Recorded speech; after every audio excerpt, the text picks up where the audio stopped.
lecture video, we'll be discussing about the common emitter amplifier with and without feedback. So the aim of this particular experiment is to design and set up the BJT common emitter amplifier using voltage divider bias with and without feedback, and determine the gain bandwidth product from its frequency response.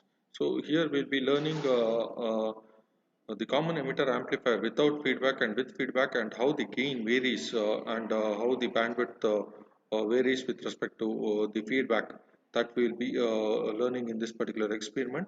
So with feedback, the gain will get decreased, and but the bandwidth increases, and without the feedback you can see bandwidth will be less, but the gain will be more. So that will we can observe using the frequency response of this particular common emitter amplifier by connecting with and without feedback. So to do this particular experiment, we need the following components and equipments. So we need a transistor, that is SL100, and a resistor which is 470 ohms, 1 kilo ohms resistance, and 10 kilo ohms resistance, which is of two numbers, and we also need 33 kilo ohms resistance. And coming to capacitors we need 100 microfarad and 0.22 microfarad and 0.47 microfarad capacitors, and we need a power supply for providing a DC supply, and we need a signal generator with 10 hertz to 3 megahertz frequency range, and we need a CRO and connecting wires and a breadboard. So this particular figure shows a common emitter amplifier without feedback. Here we are making use of resistance R1 and R2, which acts as a voltage divider to provide DC bias for this particular circuit, and we have the coupling capacitor CC1 and CC2, which is used to avoid the DC signal and altering DC signal entering from cascaded or because of the supply to the base of the transistor, which alters the biasing point or Q point. So in order to avoid the DC because of the cascaded or the supply, we make use of a coupling capacitor which blocks DC signal and allows only the AC signal to pass through the circuit, thus avoiding the variation in the bias point. So we have one capacitance, that is emitter capacitance, which is connected across the emitter resistance, and the output is taken across the load resistance RL. So this is the common emitter amplifier without feedback. Why we call this as a common emitter amplifier? In the sense, the emitter terminal will be common to both the input and output terminal, or the emitter terminal will be connected to ground.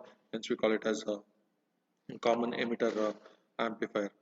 So amplifier in the sense, whatever the signal input signal you are giving, you get the amplified version at the output. So here you can also observe that the output will be 180-degree phase shifted. So this particular circuits will produce a 180-degree phase shift of your input.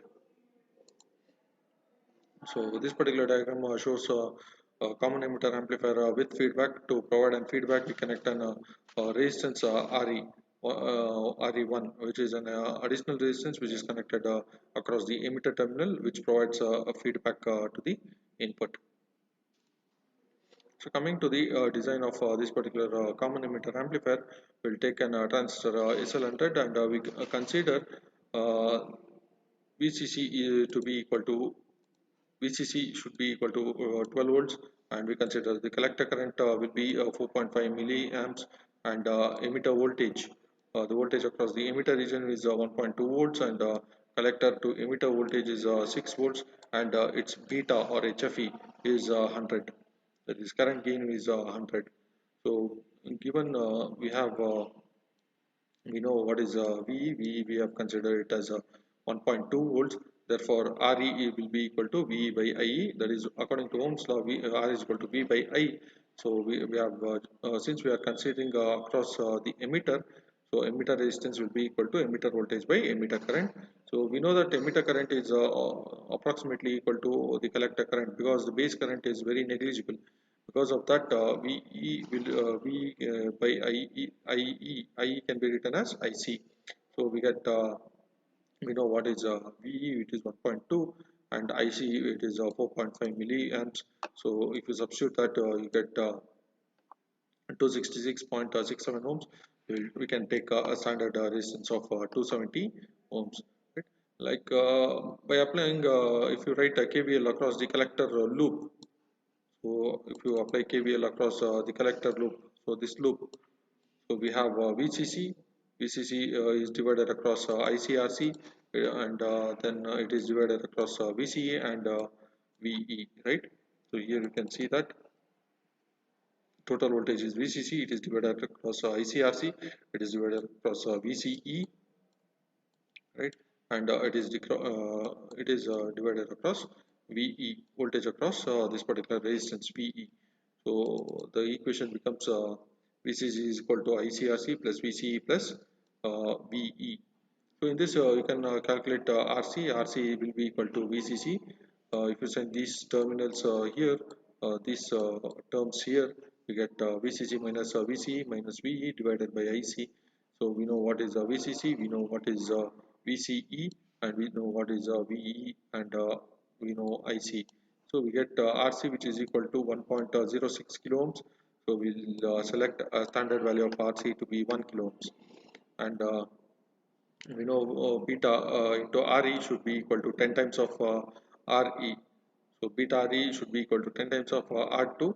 Therefore, R2 can choose it as 2.7 kilo ohms. Can choose R2 to be equal to 2.7 kilo ohms, and VB is equal to according to voltage divider rule, the voltage across this particular resistance R2, that is we can consider it as VB. So VB will be equal to the resistance across which you want to measure the voltage, that is VB, will be equal to R2 into the total voltage divided by total resistance. So it will be VB will be equal to R2 into your total supply voltage, that is VAC, into R1 plus R2. Or yeah, here the supply voltage is VCC. Sorry, here the supply voltage is VCC, so we are not considering the AC, we have to consider DC. Because of that, we get VCC into R2 divided by R1 plus R2. Hence, from this we can calculate what is R1 and R2. So R1 we can choose it as 14.14 kilo ohms, and R1 will be 15 kilo ohms, and we use the capacitance value, coupling capacitor of 0.47 microfarad, and we choose the emitter capacitance to be 47 microfarad. Procedure for conducting this particular experiment: first we have to check all the components and equipments whether they are working, they are in working condition. Then we have to make the connection according to the circuit diagram what we have shown, and then we have to make the voltage knob to be minimum. We have to turn on the supply. We have to keep the voltage knob at the minimum, and the current knob should be at maximum position. And then we'll be disconnecting the AC source. We'll disconnect the AC source. This particular voltage source will be disconnected, and we'll just measure what is the quiescent current and voltage across the device. So that gives you the Q point. Quiescent voltage and current gives you the Q point at which the circuit is operating. Then we have to apply the AC voltage. AC voltage. The AC voltage what you are applying can be of in the range of 0.5 volts to 0.1 volts, or you can tell it as 500 millivolts to 100 millivolts to 500 millivolts. Any voltage you can apply in this particular range, and the frequency should be at mid-band frequency, and you have to set the voltage such that you get an undistorted output, amplified undistorted output across the collector region. So once you get this particular amplified and undistorted output at the collector region, then you have to keep the input constant, and then you have to vary the frequency from 10 hertz to 1 megahertz, or 1 kilohertz to 10 megahertz, and then note down the corresponding value of output, and then you have to calculate the gain will be equal to output by input, and in order to get the gain in decibels, we use 20 log of V0 by Vin. So we get the gain in terms of decibels. Once we get the gain in terms of decibels, then you can plot the graph frequency versus gain. So frequency versus gain you can calculate, and you have to plot this graph in using a semi-log graph sheet, and then you'll get a curve like this. Once you get a curve, then you have to take 3 dB down, or we call this as midband gain, or midband frequency, or this is half power point frequency, or 3 dB frequency, at which you get the lower cutoff frequency and higher cutoff frequency, and this will be your gain. This will be your gain, right? So the difference between the higher cutoff frequency and the lower cutoff frequency gives you the bandwidth. That gives you the gain bandwidth. From this, you can determine the gain bandwidth product. That is this particular gain into the bandwidth, whatever bandwidth you are getting here.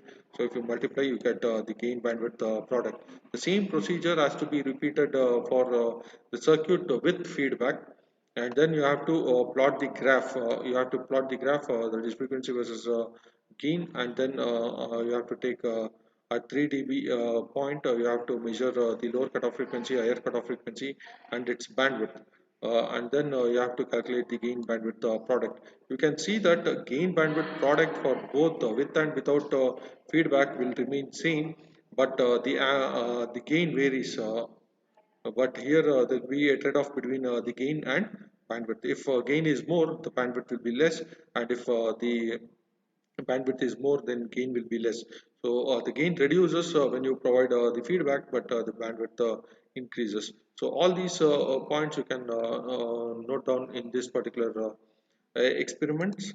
And then to find the input impedance, we connect a decade resistance box at the in series with the input terminal, and then we'll set the DRB to the minimum value, and until we get we set the DRB to the minimum value, and we apply the input signal so that we get distortion less output.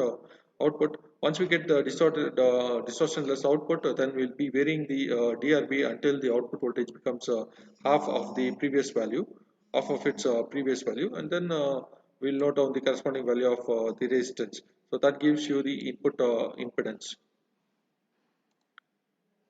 So next, output impedance.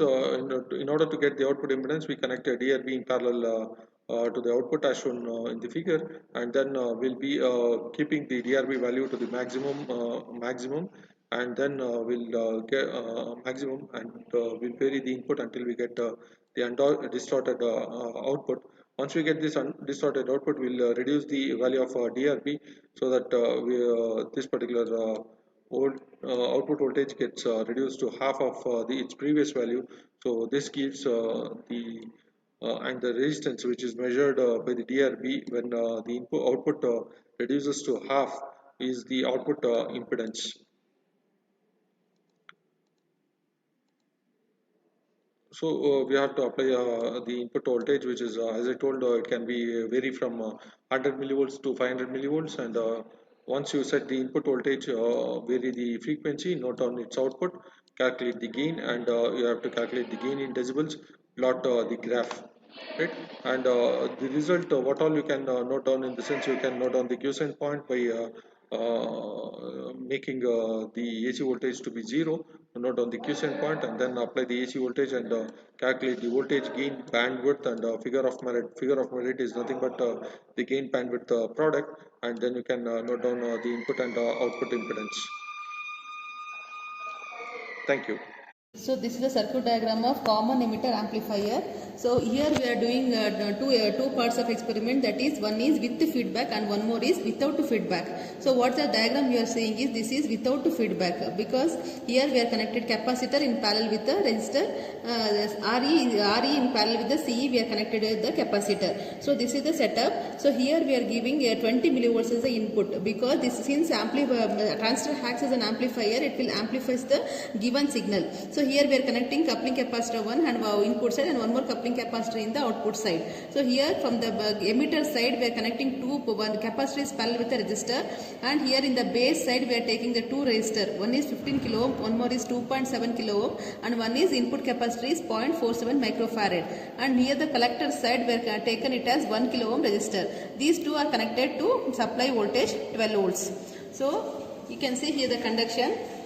Here this is the transistor. So transistor this is the transistor base. What I have connected here is emitter side, it is both are parallel. Both the capacitor and resistor are parallel, and in the base side we are having one input capacitor and two resistors. So you can see here two resistor and one more resistor is connected to supply.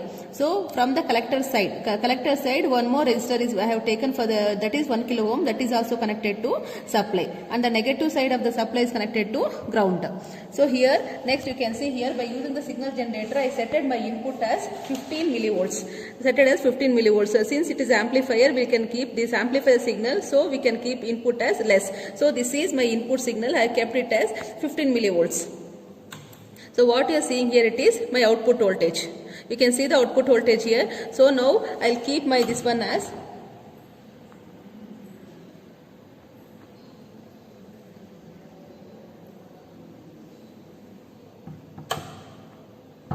So now I'll keep it as, see you can see the variation here. If I turn this one, so now it is, I'll take some readings here. Now it is 700 means it is 1.4 into when it is 700 ohms. So when it is 7.4, that is 1.4 into, so here I kept it as 0.5 volts, 1.4 into 0.5. So now I'll increase the frequency. Now I'll keep it as 2 kilohertz.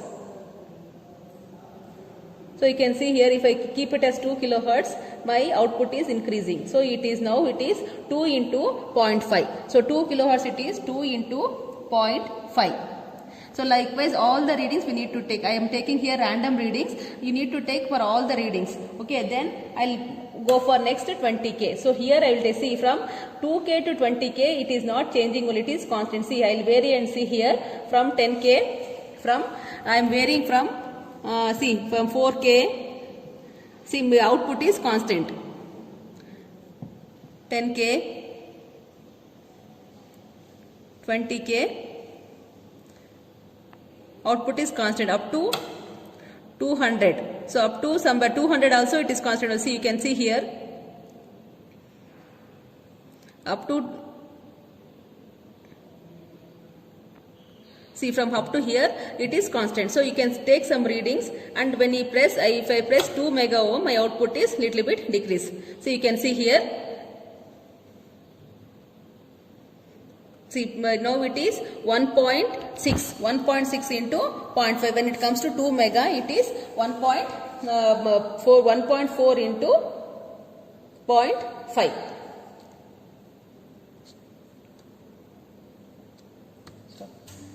I told already if the capacitor is connected, it means this is without feedback. If I remove the capacitor, this is with feedback. So I remove from the circuit, same setup circuit, I remove this capacitor. So you can see I remove this capacitor. So similar type of readings only we need to take. So I already set here input.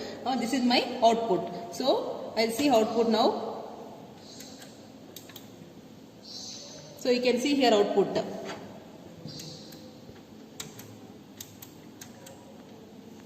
So this is my output here. See, when I kept for 200 hertz, that is here you can see here, that is approximately it is 0.6 into 2 volts. Okay, now I'll increase the frequency. So now if I increase the frequency, so you can see now it is increased to 1 volt. So 1 volt, see 1 into 2, that is 2 volts. Then after that again I'll press it as, I'll increase this 2 kilohertz, then 20k I will press. So now you can see here, see now I will increase the frequency from 6 kilohertz, then 7 kilohertz, 7, 9, then 10, frequency is constant. So 12, according to this we can increase up to 20k, it is coming, or the top one is the output voltage. According to that same 1 volt only it is maintaining constant. So now I will go for the next one, next value. So here also you can see here I am turning this is 50k, then 60k, 75k, then see after this it is decreasing. You can see in the waveform, it is decreasing around, it is 0.6, approximately it is 0.6 into 2. So after taking all the random readings, we need to draw the graph. So this is the expected graph. So you take the random values. So you can take it as 100, 500, 1k, 2k, 5k, 8k, and approximately you take some readings up to 2 mega. So this is the graph. This is m in decibels, and here it is x-axis which shows frequency in hertz. So by drawing the graph, you can see here the low frequency range, middle frequency range, and high frequency range. You can measure in the graph. So this should be drawn in Semilla graph sheet.